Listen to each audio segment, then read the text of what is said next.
Thank you.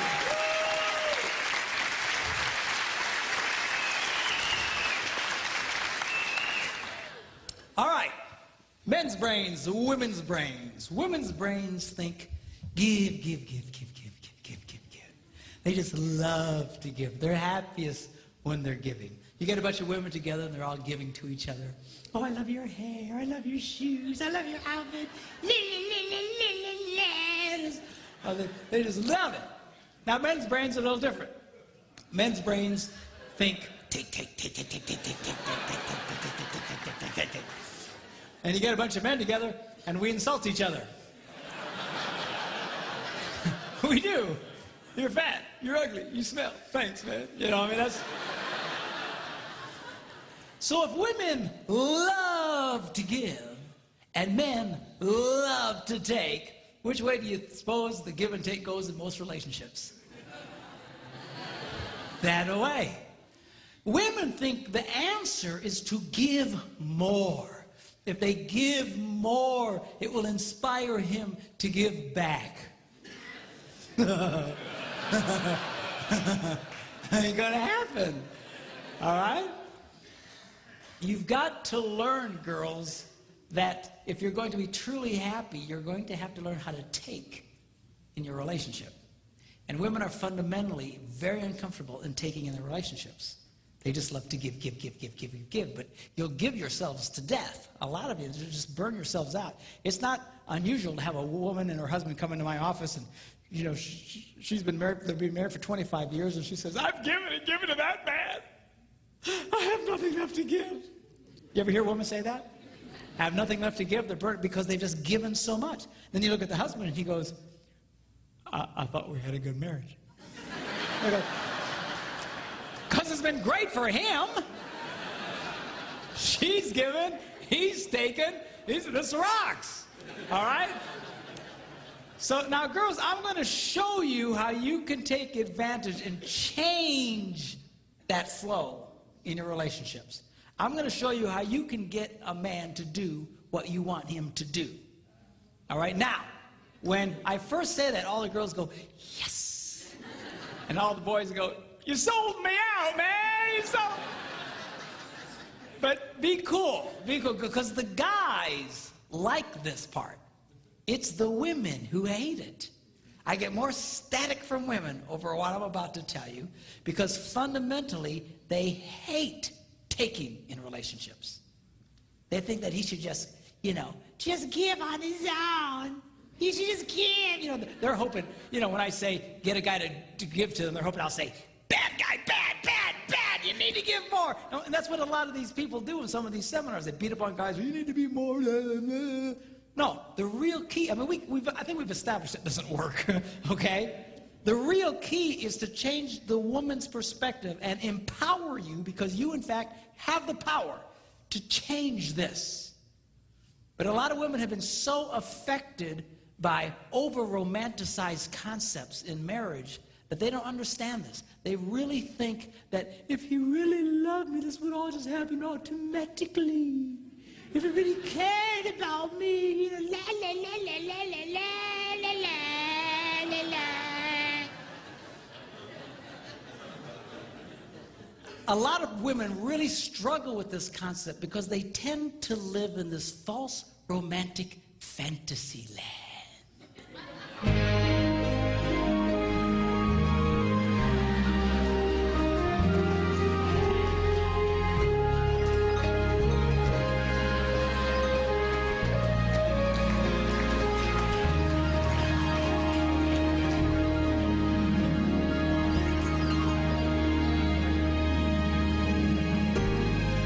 Somewhere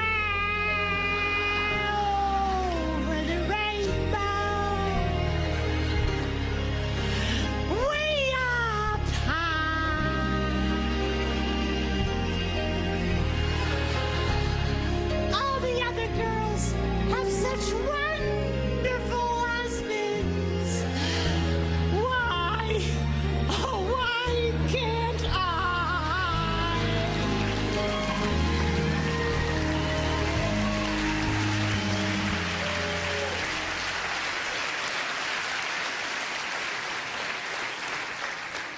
Girls, you can either sit around with your hearts broken all the time, or you can do something about it. And I'm going to show you what you can do. 4 simple steps, how you can change this dynamic of give and take in your relationships. Okay, y'all ready? Here we go. Number 1, how to get a man to do what you want him to do.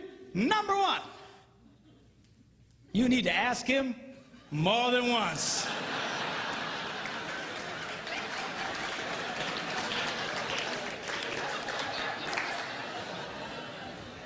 Asking a man to do something once is like never having asked him to do it at all. Why is that? Men are always in such a take mode. We're constantly take. We compete taking. We're in business taking. We're just take. We're just in this take mode. And all of a sudden, his wife will say to him, honey, will you do such and such for me? And his left brain says to his right brain, you hear something?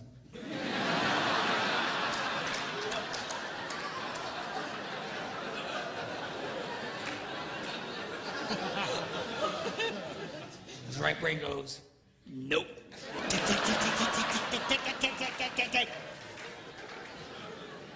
It takes more than once to get through to the boy. Now, a lot of women, you know, they think that, you know, that their husband, they're holding out on him. That we are sitting there intentionally not doing what he asked us to do, just because we're full of hate. But I promise you, when you asked it, it went in one ear, spun around his nothing box, and shot out the other one. And he doesn't remember jack about what you said. Now, when I was first studying this, I thought, you know, this can't possibly be true. This has got to be inaccurate, because I'm married to a woman who has no problem asking me more than once. You know, she said, honey, will you do such and such for me? I go, no. Come on, sweetheart, do this for me. No. She says, come on. She's got the thing, she pats my cheeks. You're such a good husband. Do this thing for me. Okay, you know, then I do it. So when I was first reading this, they were saying women only like to ask one time. I thought that can't possibly be true. And I remember I was in a church in Green Bay, Wisconsin at the time. I was one of several pastors at a large church there. And before service started, I thought, you know, I'm going to ask some ladies, because this can't possibly be right. So I quick came up to a lady. I said, let me ask you a question. She said, yeah. I said, do you have a hard time getting your husband to do stuff for you? She goes, Pastor, you have no idea. She says, I asked that man to paint the ceiling. That was back in October. It's March. He doesn't do it. He walks in every day. I mean, she's just getting mad telling me about it, okay? And I said, okay. I get it. But let me ask you a question. Because remember, I want to prove what I just been reading wrong. I said, let me ask you a question. How many times did you ask him to do it? And she stared at me like a dog at a new dish.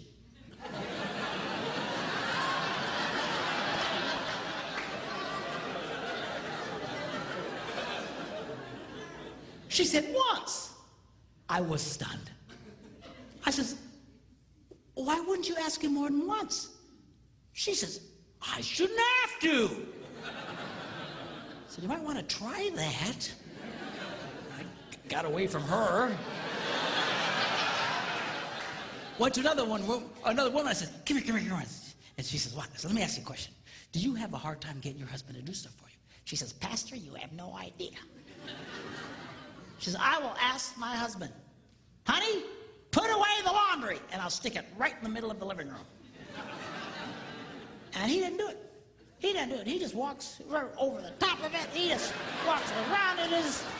It'll sit there for a month.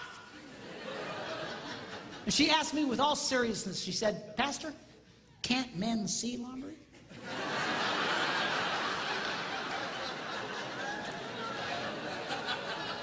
I said, yeah, we can see it. Just doesn't mean a whole lot to us. You know. So she's just getting angry, just tell me about it. So I said, okay, yeah, I get it. But let me ask you a question. How many times did you ask him to do it? And that same startled look. Once. I was amazed. I said, once? Why wouldn't you ask more than once? I shouldn't have to. Time was running out, church was going to start, and I grabbed another lady real quick. I said, come here. She says, what? She said, do you have a hard time getting your husband to do stuff for you? She says, Pastor, you have no... Apparently I'm a complete idiot because I have no ideas. But you have no idea. And she goes on to start living out the horrible transgressions of her idiot husband. And I asked the same question. Okay. But how many times do you ask him to do it? Once. I said, why? Why wouldn't you ask more than once? She says, I shouldn't have to. Ladies, are you listening to me? You have to.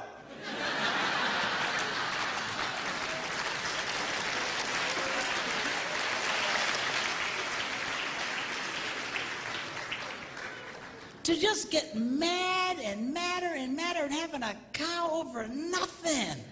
He doesn't even remember what you said.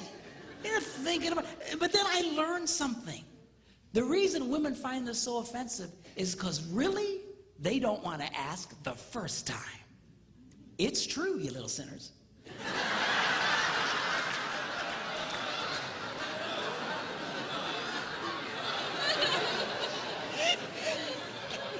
Because over the rainbow, if he really loved me, I wouldn't have to ask. Well, come on. Just ask him again. Ask him again. What's the big crime here?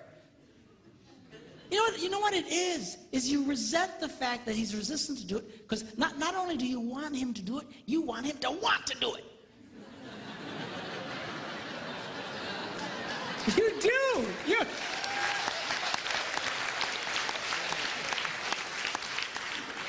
Well, I got news for you. We don't want to do it. We're never going to want to do it. If we wanted to do it, we'd have done it already. What do you care about the internal motivations of his heart? Stop! So he does it. I'll finally do something my wife wants me to do. I don't want to do it. I don't do it. And she just... because she's getting something out of me. What's with this? Always analyzing the internal motivations of the guy's heart. I mean, getting yourself all kinds of trouble. I was in Germany some months ago doing some seminars for the troops who were rotating out of Iraq with the army. This one lady tells me, she says, you know what? She says, my husband, if there are dirty dishes in the sink, he cleans them and puts them away.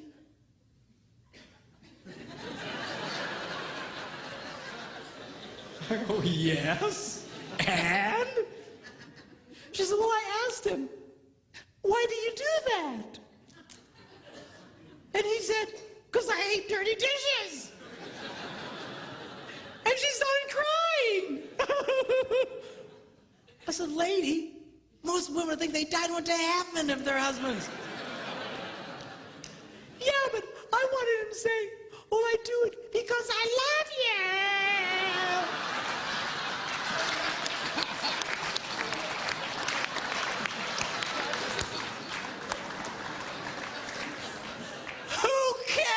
Why he does it. Seriously, you've got to let up on this stuff. Leave him alone. Who cares what his motivations are, what his desires? I'll tell you what most men's desires are, is to do nothing. Okay, have we established that? So get him doing stuff for you. Who cares why he wants to do it in his heart? Number two, you need to ask him the right way. Now, what does that mean? That means don't insult the boy. A lot of women think they can use insult as a way to motivate a man. Like, what are they smoking? What is... not gonna work. What's the matter with you? You some kind of idiot. What's the matter with you, man? Can't you do... what's the matter with you? Can't you pick up the laundry? No, I can't. Don't insult. Do you know why women do that? Because it would work on them. If you insulted a woman, if you embarrassed a woman, she would change. She would do something about it. But you embarrass a guy, you insult a guy, we don't care. We just become more resistant. He's not a woman. Okay? Don't insult the boy. Insult is not a motivator for a man. All right? Number 3, you need to train him with positive reinforcement.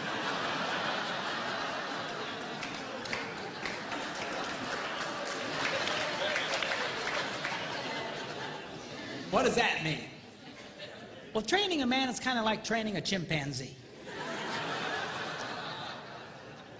If the chimp does what you want, you give him a reward. If the chimp doesn't do what you want, you just don't give him the reward. You don't beat the snot out of the monkey. Because then you got a freaked out ape. Every time you come around, he'll just, he'll run away from you. So, well, how does a woman reward a man? Very simply, by appreciating the pathetic things he does. Because men love to be appreciated. And the problem here is that women only like to appreciate unexpected kindness. If it's unexpected, they light up. But if it's expected, it's like,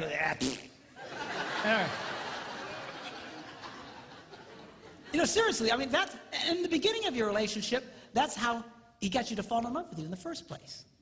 See, because unexpected, everything he did was, God, seriously, man, that's how you got her to fall in love with you. She knows you're ugly.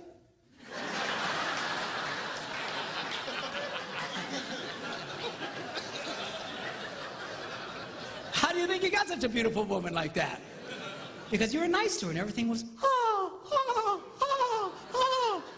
But after 32 years, it's hard to come up with unexpected, man, I'm telling you. But the more you appreciate the kindnesses that he does, the more he wants to do it. Men respond. Men, I'm telling you, they love to be appreciated. Now, give you an example. I was at home, and I had a dirty dish in my hand. I was by myself, and I'd actually gotten trained to the point I could put it away in a dishwasher. And I went up to the dishwasher, and I opened it up, but it was full of clean dishes. And that's a moral dilemma to a man.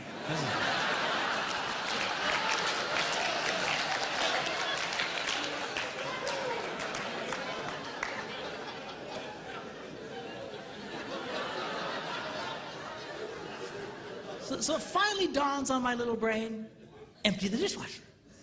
So without being asked, I empty the dishwasher and I put everything away. And then, of course, I stick around because I want to see what happens.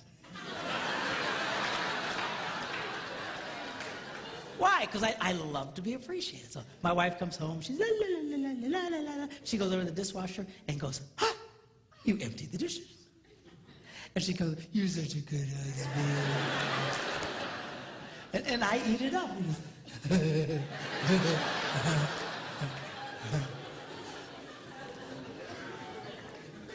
Now, guys, get a clue here. I know it's hard, but she loves unexpected kindness. You need to learn to give her unexpected things, unexpected little things. That's how you can keep a woman crazy in love with you in that way. I told my guys I want to write a book, 365 unexpected things a man can do for a woman. And I thought about it, and I went, 52 unexpected things. You're going to do that every day, you know what? What was I thinking? You know.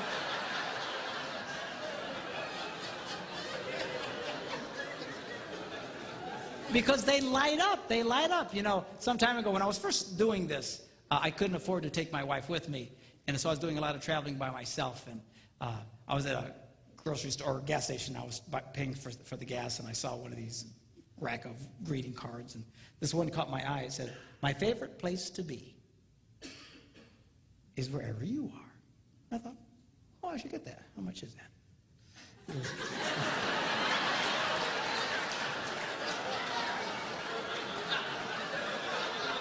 Do you hear these women? The minute I did, oh, you ruined it! You just ruined it! What was the motive of your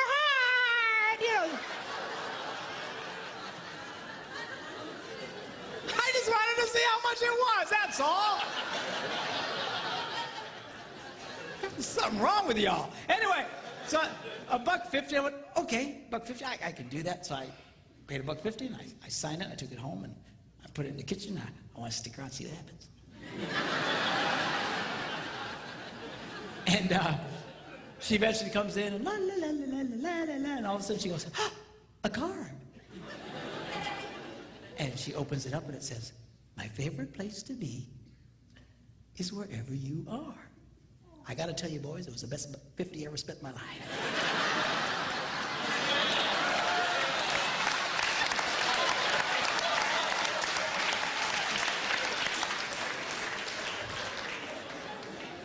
But we'll talk more about that tomorrow. Okay, now. Number 4, barter with him. Now, how does that work? Very simply, you become aware of something he wants to do. You know you got something you want him to do for you. And you just say to him, honey, would you like to do this thing you would like to do?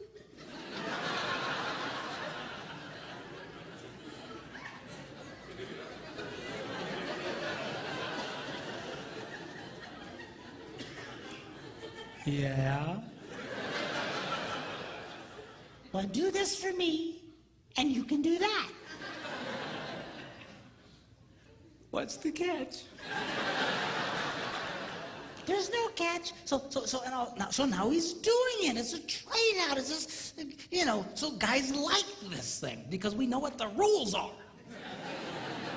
And men are used to bartering. You know, that's why we do what we do in life. That's why we go out and work. I got to promise you, if they didn't pay us, we probably wouldn't do it. You know, I don't care how much you like your job. If they didn't give you the cash, I don't think you'd do the job.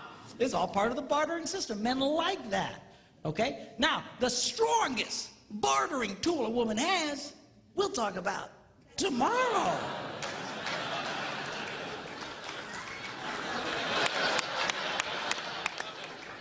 Oh, that's terrible. I had one lady say to me, doesn't that make me a prostitute?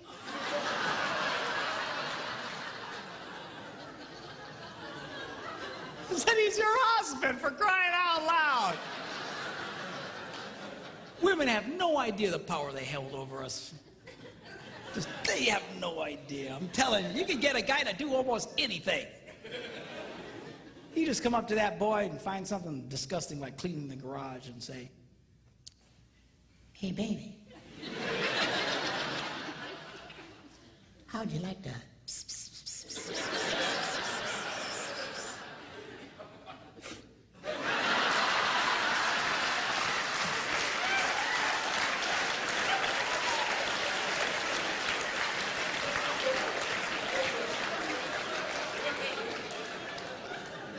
Why, yes, I would. Well, I tell you what, you go clean the garage and then come and find me. Man, you got yourself a motivated boy.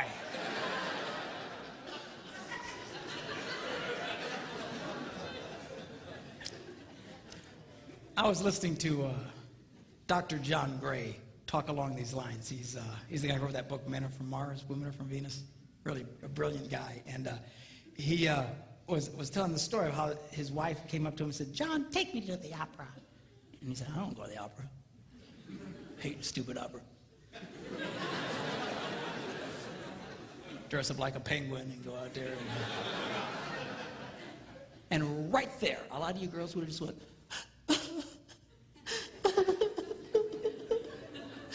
I think I'll eat worms and die. She didn't. She knew about this stuff. She just asked him again later. Hey, John. Yeah? Take me to the opera. No. John. Yeah? Take me to the opera. Okay. So now she's a happy girl. Now he's all dressed up like a penguin, taking her to the opera, and right there a lot of you girls would go, where's my stupid husband to take me to the opera? You guys such an... seriously, a lot of you girls, you envy other women's husbands because they're always doing things. But you don't understand. Women who get their husbands doing this stuff know exactly what I'm talking about. They do this all the time.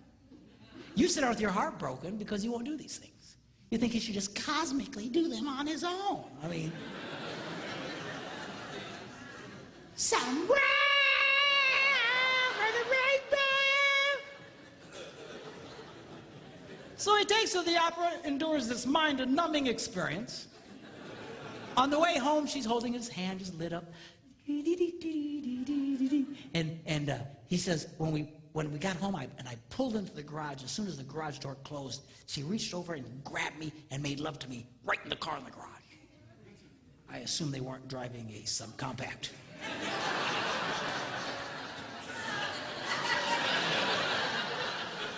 You figure it out. But anyway, the next morning he gets up early and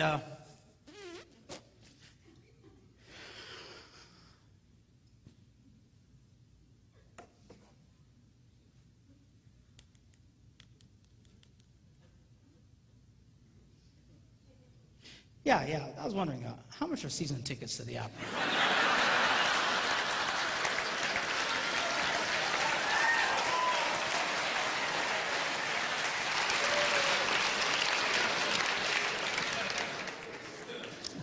Men's brains, women's brains. Women's brains, they don't think very highly of themselves.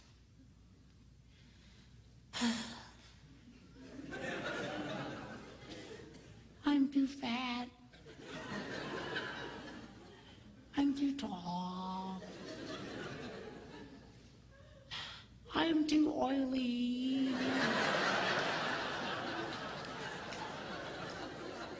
La, la, la, la, la. Now, men's brains, we think very highly of ourselves. We love us. Just ask, we'll tell you. All you got to do is point a camera at a bunch of women and watch them freak. Oh, turn it off, sanctuary.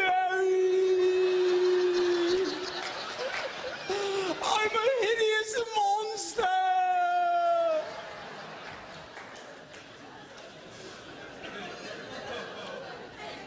Point a camera at a bunch of guys, what do you get?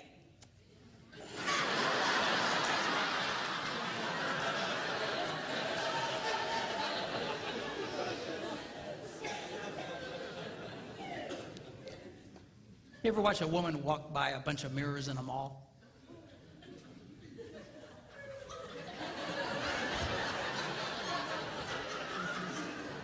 You ever watch a guy?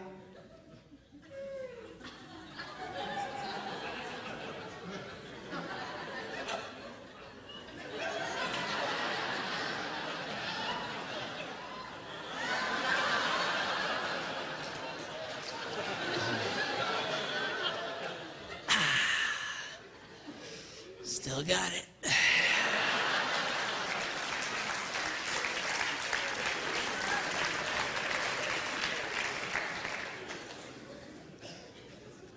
A lot of women, they can be such a drag because their husbands try to be nice to them and compliment them and be, nah, don't say that, nah, I'm ugly, nah. And then, you know, why do you do that? Here's a secret. You want him to like you. Why are you pushing him away? And it's, you know, that's such a drag.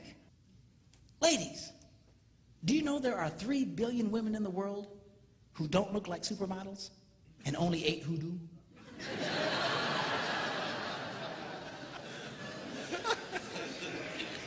Are you seeing a pattern there?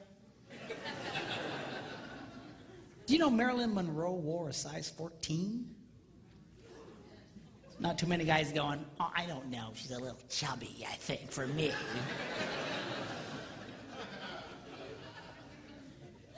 Did you know if Barbie were a real woman, she'd have to walk on all 4s?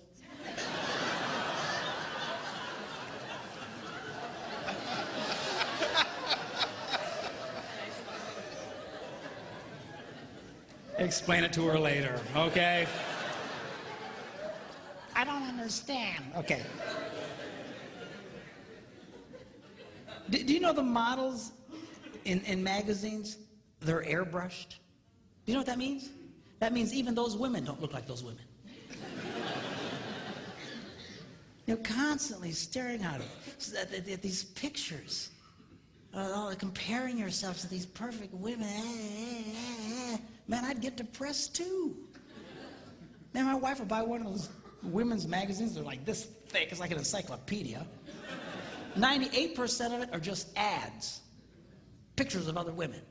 Beautiful, gorgeous, airbrushed women.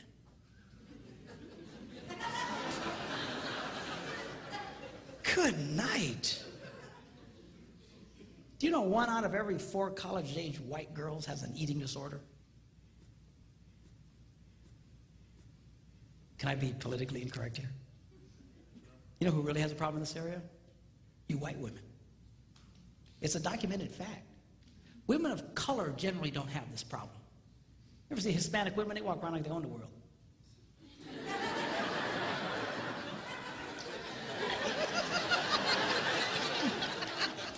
Black women, they carry themselves. What are you looking at?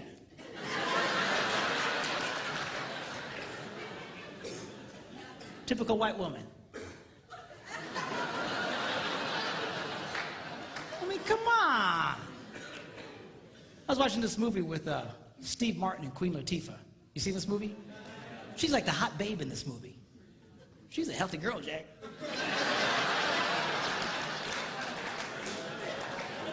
She's all over the place.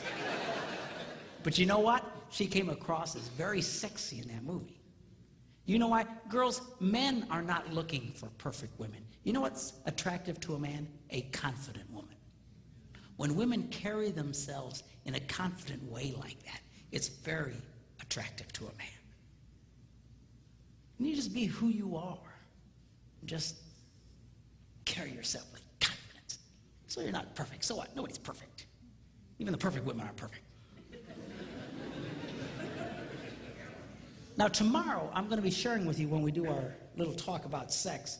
I'm going to be reading from one of the most amazing books. It's one of the most ancient books about sex. And it's in the Bible. It's called the Song of Songs, or the Song of Solomon. And it's a very sexual book. A lot of people miss it because they're very poetic. They talk about pomegranates and bloom and secret gardens. And people go, man, people sure are into gardening. What's the deal here? You know, No, it's not gardening, okay? It's about sex. We're going to look at that tomorrow. But tonight, I want to just take a quick look at halfway through this book. He describes this woman that he's absolutely crazy about. I want you to see his description of her. He says this. He says, how beautiful your sandaled feet, O prince's daughter. So apparently she had great feet. Your graceful legs are like jewels, the work of a craftsman's hands. So she had great feet, great legs. Your navel is a rounded goblet. So she's got great feet, great legs, but she's got an outie.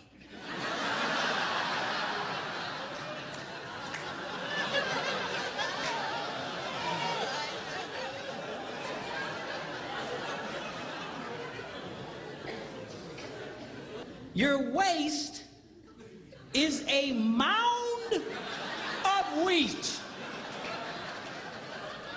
So she's got great feet, great legs, outie, and a potbelly thing happening.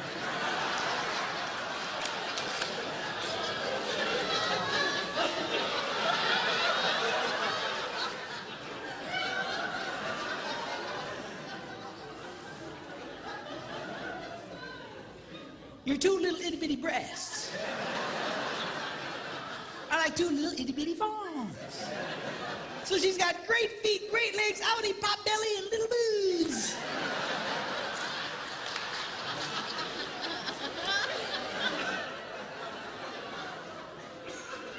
Your neck is like an ivory tower.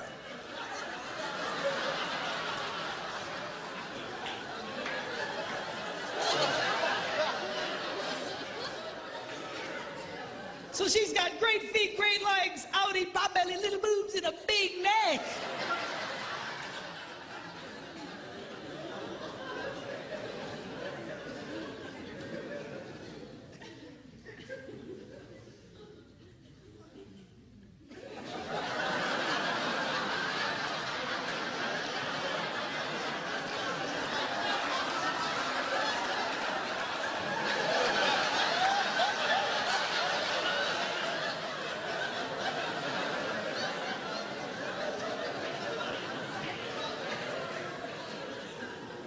Your nose is like the Tower of Lebanon.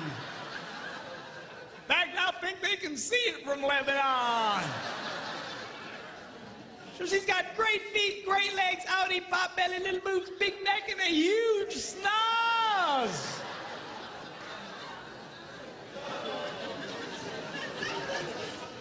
What does he say about her? He goes, oh, how beautiful you are, and how pleasing, O love, with your delights. He was crazy about this woman. Men's brains, women's brains. Give, give, give, take, take, take, give, give, give, take, take, take, give, give, give, take, take, take. By the way, on this area of give and take, a lot of women have really been, now speaking particularly Christian organizations and Christian women's clubs, you know, they have these Christian women's retreats and stuff. I call them estrogen fests. And they're wonderful. They're great, if you're a woman, I guess. But, you know, a lot of you, I know what they're trying to say, but a lot of you have really gotten bad information, or at least faulty information. This is what's being said in a lot of these. What they're saying is unconditional love demands an unconditional relationship. Unconditional love demands an unconditional relationship. You should do anything for this man. You should just put out for this man. If you want sex, no matter what, just give it to him. Just la la la la la la la la. It all sounds spiritual and it all sounds wonderful. The only problem is it is patently false. Unconditional love demands a conditional relationship. The Bible is nothing if it is not a one big gigantic list of conditions. Are you hearing me?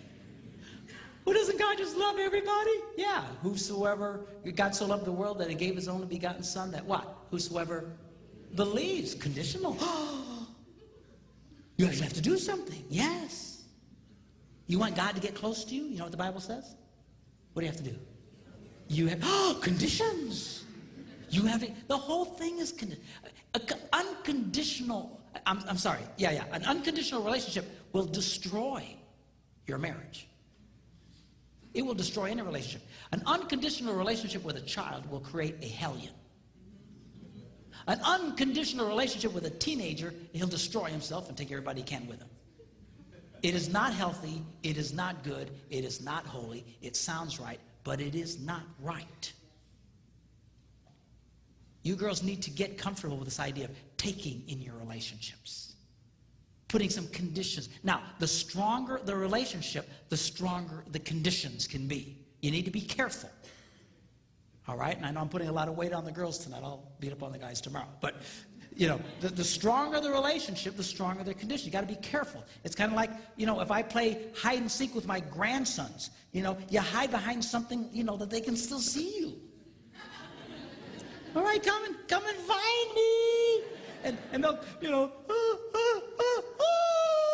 you don't play hide and seek with a 2-year-old and run into the basement and hide under boxes. Because he won't get it. He just, you know, so you got to watch the conditions. In a healthy relationship, you can have higher and stronger conditions. But you're not going to get there if you just never require something out of the guy. Okay? And some guys, you know, they don't like any conditions. But guys, this is healthy. It's not right for her to constantly be giving to you and never getting anything back. And girls, you can change that, but you got to get comfortable. This is healthy for your relationships to take back. Most guys don't mind you taking back. What we get frustrated with is you expecting us to be like you. And we're just going to do this cosmically like you. We're going to somehow interpret your internal feelings, and we don't do that well. Okay? But you've got to, this is a healthy thing for you. I had a lady at a conference just a few weeks ago. She's crying her eyes out. And I said, what's the matter? She says, my husband, he'll never talk to me. I says, never, he never. If he would just talk to me just for a little bit, I'd feel so much better. And she's just crying. I said, how's your love life? Oh, it's okay. I said, let me see if I get this. A man who never talks to you, when he wants sex, you just give it to him. Yeah. I said, well, why do you do that? Well, because I'm supposed to. That's what we're told. I said, sweetheart, you've gotten bad information. Well, doesn't the Bible say we shouldn't deny each other? Of course. But denial doesn't mean, or acceptance doesn't mean you can't have conditions. Here's an example. If you're trying to get a mortgage for your home and the bank calls you up and says, hey, you have been accepted. We have approved your loan. You just need to come sign some papers. And they hang up. Have you been rejected or accepted? You've just been accepted, man. You're excited. Cool, cool, cool. But you have to go do what? Sign some papers. You don't go, that stupid bank. They were going to give me that money, but I got to sign papers. I mean, come on. I said, the next time your husband wants to make love to you, you say, honey, I will knock your socks off. But we're going to talk for 5 minutes first.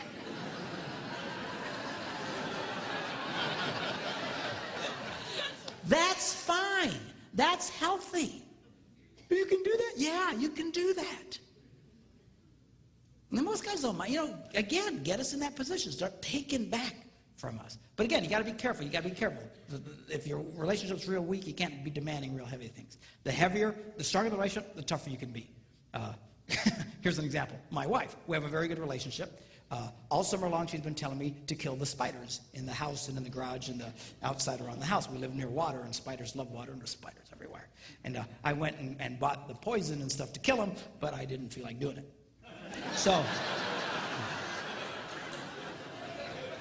So she was on me for weeks about killing the spiders. Yeah, I'll do that. Yeah. So finally, she walks in one morning, and she just is happy as can be, and everything's good. And she says, oh, by the way, no more sex until you kill the spiders.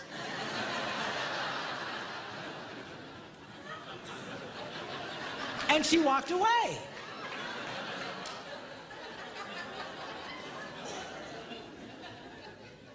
Well, the first day, I didn't kill any stupid spiders.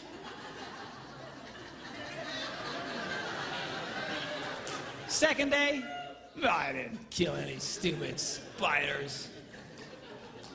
Third day, I'm killing every spider within miles of the place. I was killing spiders. Die, you stupid spiders! I sprayed our house. I sprayed the neighbors' houses, man. I sprayed every...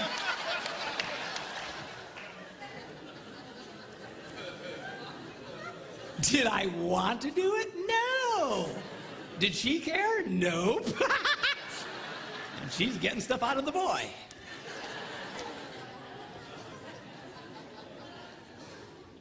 Men's brains, women's brains. In closing, I want to talk to you about how men's brains and women's brains are portrayed in movies. You have guy flicks and you have chick flicks. Now, a guy flick is only a guy flick as long as somebody is dying.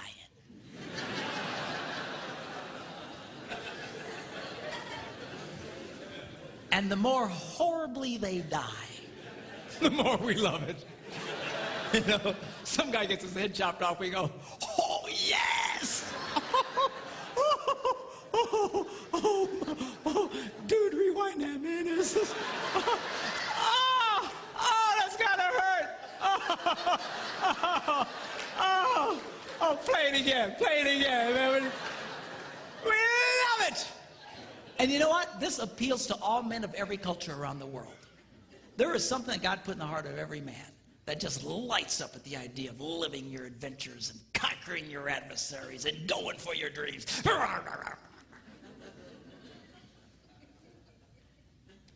You see it even in the smallest of boys. You girls that have little boys, you know what I'm talking about. They're always doing something dangerous. Stop that! Stop that! You're going to poke your eye out! That's the point, Mom. If you can't lose an eye, what's the point of playing?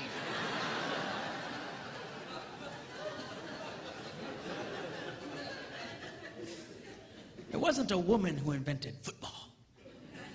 And we like that. There's something just blesses the heart of a man when he watches one man kick another man's butt.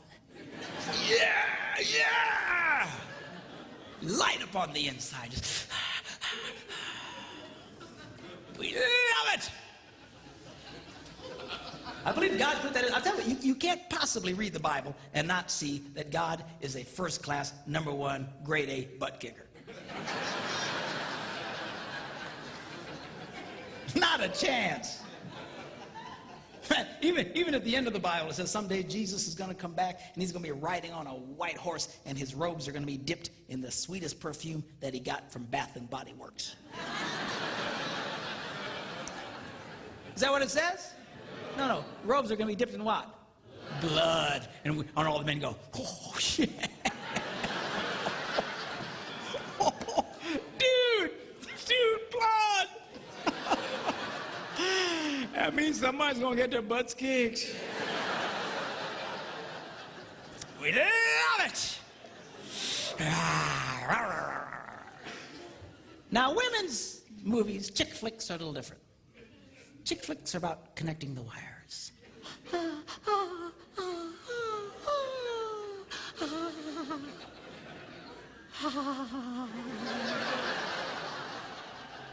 You know, a chick flick can be 2.5 hours of 4 women sitting around a kitchen table talking.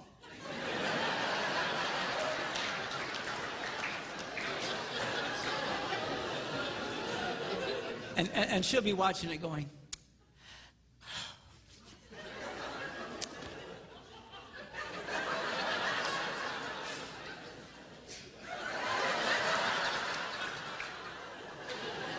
and her husband's watching it with her going, I want to kill myself. This is stupid movies. But she just loves it.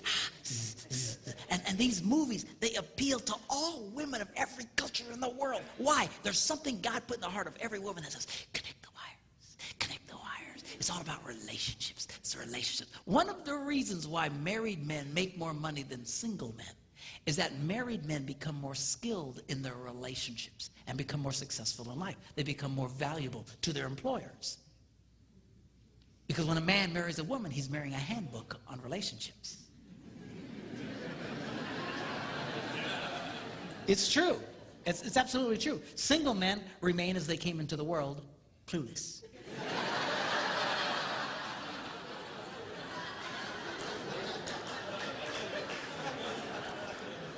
Married men get feedback and they start learning, but you got to listen to her.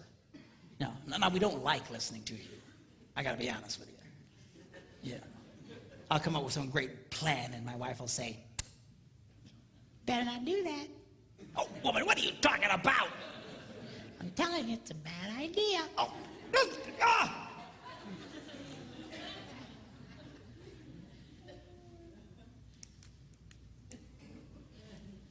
Yeah, you guys.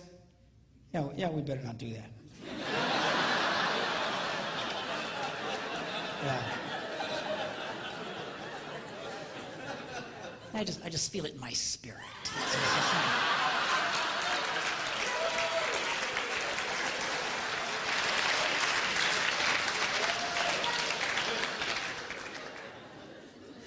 Now, as different as the chick flicks and the guy flicks are from each other, there is one theme they both share that is the same, and that is this: the hero always goes back for the girl. You see in the guy flicks, man, they're just fighting their battles and they're on the edge of victory, and suddenly the hero starts to pull back and his men say, where you going? And he says, going without me, boys. Ugh, I got something I gotta do.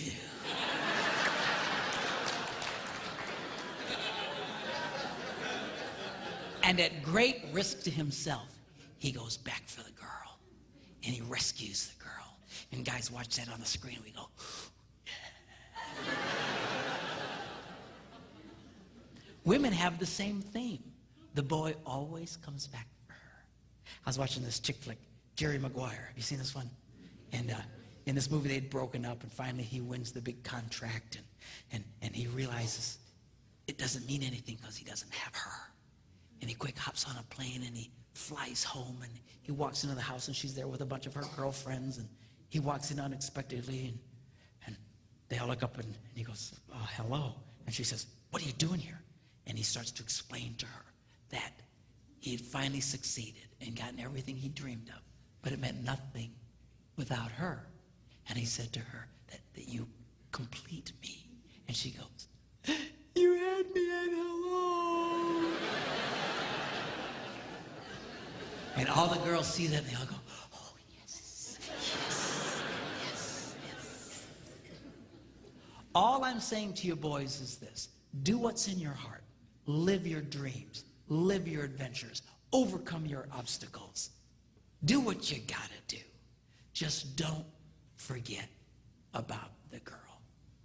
I've never met a man who was a financial success and who had lost his family who ever said to me, you know, it was worth it. It's never worth it. Don't be like Adam. You remember Adam in the Garden of Eden? Women say, where would you be without women? I say, Garden of Eden. But,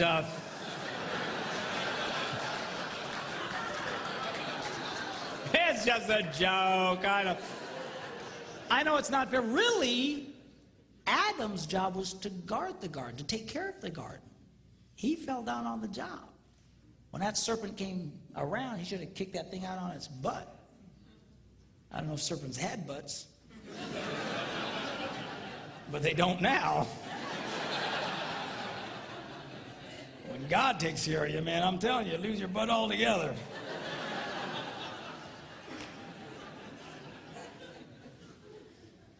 But you know what happened? He didn't do anything. So how do you know that? Because if you read the story, Eve listened to this story and then took of the forbidden fruit and then turned and handed it to whom? Adam. Ah, she didn't have to go running through the jungle going, Adam! Where you at, boy? I know you're here. He was right there the whole time. He said nothing. He did nothing. Do you know why? Because he was a coward. He was a coward and the father of cowards. Of men who claim to be men, but they're no more men than the man in the moon. They are spineless jellyfish, impersonators, who are afraid to engage their wives, afraid to engage their children. You, sir, are no man. Don't be like that, Adam. You need to be like the second Adam. You see, the Bible refers to Jesus Christ as the second Adam. The first Adam messed everything up. The second Adam set everything straight. And at great cost to himself, he came back for the girl. He came back for you and for me. That is a man. You need to be like that. Live your adventures, yes. Go for your dreams, yes. Overcome your obstacles, yes, yes, yes. Just don't forget about the girl. Don't get so caught up in your puking little life you forget about her. You start working too late at some point, you just stand up and start heading for the door. All the guys will say, hey, where are you going? Just say, go on without me, boys. I got something I gotta do.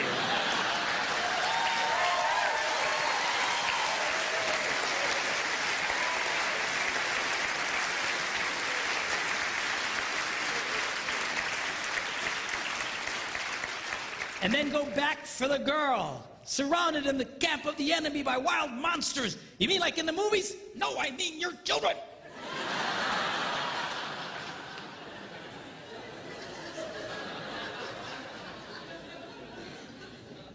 All I'm saying to you is do what's in your heart. It's in the heart of every man here, and it's in the heart of every woman here. Don't forget about her. Don't neglect her. Do what you need to do, but make sure that you go back for the girl. Are you glad you came tonight?